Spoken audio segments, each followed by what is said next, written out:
Straight to the business news on the programme, the day's top business stories for you. We're going to start today with an official changing of the guard, really. Now, this is at the top of Alphabet, which, of course, is the parent company of the search giant Google, as Google's founders, where they've stepped down from their executive roles. And Brian, from our business desk, is here to tell us more. Brian. Indeed, Larry Page, CEO of Alphabet, Sergey Brin, president of the company, stepping down from their roles effective immediately.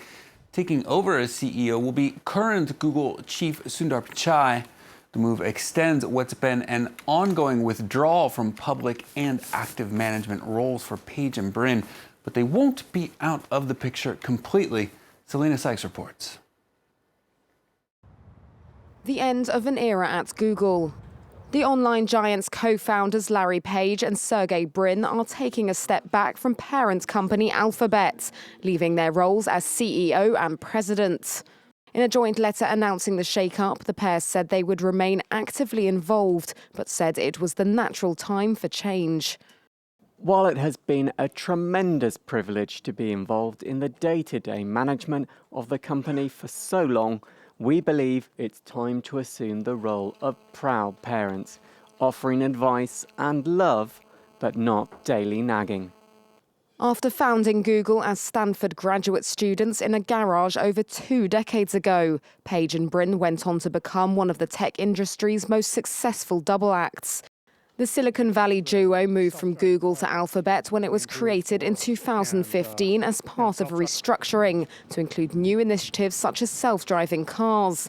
The pair have been pursuing a more hands-off approach for some time, a move that's drawn criticism as Google faces pressure over anti-competitive practices and tax avoidance. After taking over the reins at Google 4 years ago, Sundar Pichai has become the public face of the firm. He'll now also become Alphabet's CEO.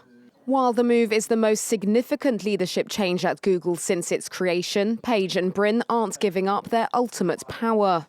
Between them, they still control 51% of voting rights on Alphabet's board.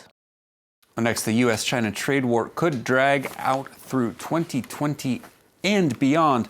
Donald Trump said Tuesday he wouldn't mind waiting until after next November's U.S. presidential election to cut a trade deal with Beijing.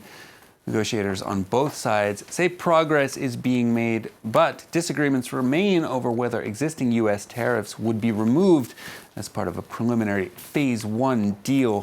Fresh uncertainty comes as Trump has expanded his trade conflicts with new tariffs set to hit Brazil and Argentina on their metals exports.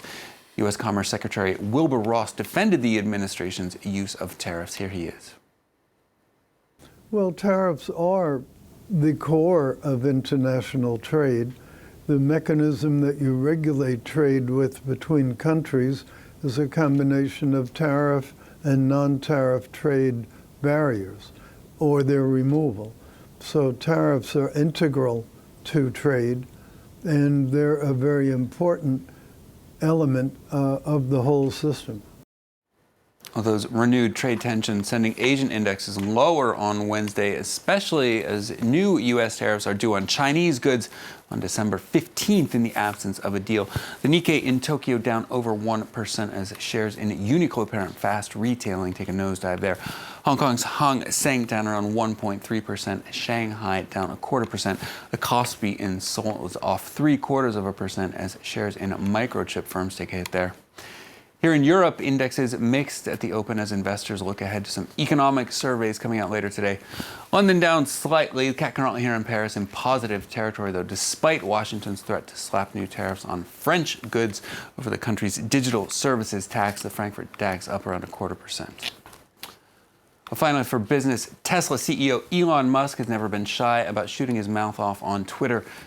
That tendency coming back to haunt him as the tech entrepreneur found himself in court on Tuesday, testifying in a defamation lawsuit brought by a British cave diver. Vernon Unsworth was taking part in the rescue of a dozen boys and their soccer coach in Thailand last year. He publicly ridiculed Musk's plan to send a mini submarine into the cramped cave system where they were trapped. That led Musk to label Unsworth pedo guy on Twitter, that an apparent reference to a stereotype of older British men living in Thailand.